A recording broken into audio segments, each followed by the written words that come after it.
Here's a list of ingredients for the vegetable kurma. Excuse my handwriting, I'll read that out for you now. 1 onion finely chopped and 1 tomato finely chopped. I had 2 cups of vegetable, and this is really vegetables of your choice. I picked carrots, beans, and potato today. You could put peas, some cauliflower, some broccoli as well. So it's really up to you. You could replace the potato with sweet potato if you fancy. You also need to make a paste of about half a cup of coconut, and I tend to use desiccated coconut. I don't keep stock of fresh coconut all the time, so you could use fresh grated coconut or desiccated coconut like me. Handful of roasted gram, and that is what gives you the real thickness. Coconut also lends some thickness to the kurma, but roasted gram is quite important to give the consistency. So if you don't have roasted gram, you could use cashew nuts or any other nuts of your choice, and I would use about 10 cashew nuts if I had to replace the roasted gram. I use dry red chilies instead of fresh green chilies, so I took about 5-6, but that is really up to you what you prefer. And if you have chili flakes instead of dry red chilies, you can use chili flakes while you grind the paste. I also added 1 teaspoon caraway seeds, which is quite an important herb for kurma, because that gives the unique kurma taste and differentiates between a normal coconut based dish and the kurma. I also added turmeric so that I get a nice yellow color for the gravy part, and the vegetables distinctly stand out in their orange and green colors. So that's the list of ingredients. Add about a quarter cup of water and a couple of spoons of coconut oil. So I've added 1 chopped onion, 1 big onion finely chopped around the circumference of the cooker, and put 1 finely chopped tomato. I'm now adding 2 potatoes cut into small cubes, carrot, and chopped beans.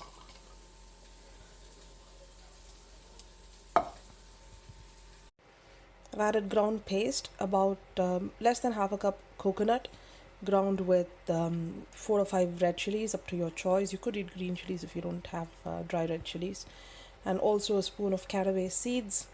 And instead of cashew nuts, I've used daria, which is roasted Bengal gram. So you could use 10 cashew nuts instead of daria. I've used a handful of the roasted Bengal gram, and ground into a fine paste along with turmeric powder, and added that on top of the vegetables. I just swished the mixie jar with about a quarter cup of water and washed that down into the cooker as well, and seasoned it with the desired amount of salt. So now I'm going to pressure cook it for about 3 whistles, and then the kurma would be ready.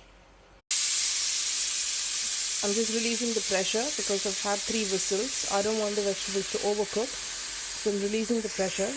I can already feel the aroma of the coconut.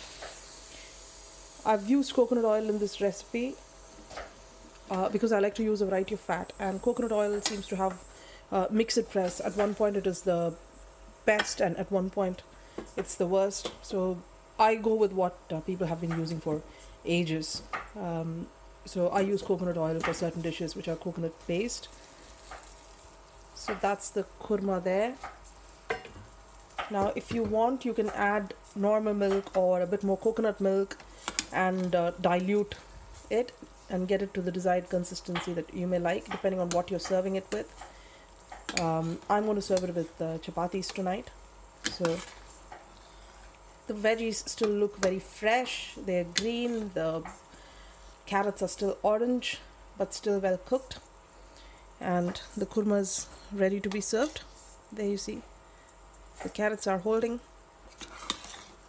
I will be adding a bit of water because I have added enough coconut in the paste itself. I use desiccated coconut. Ooh, that's my egg boiler.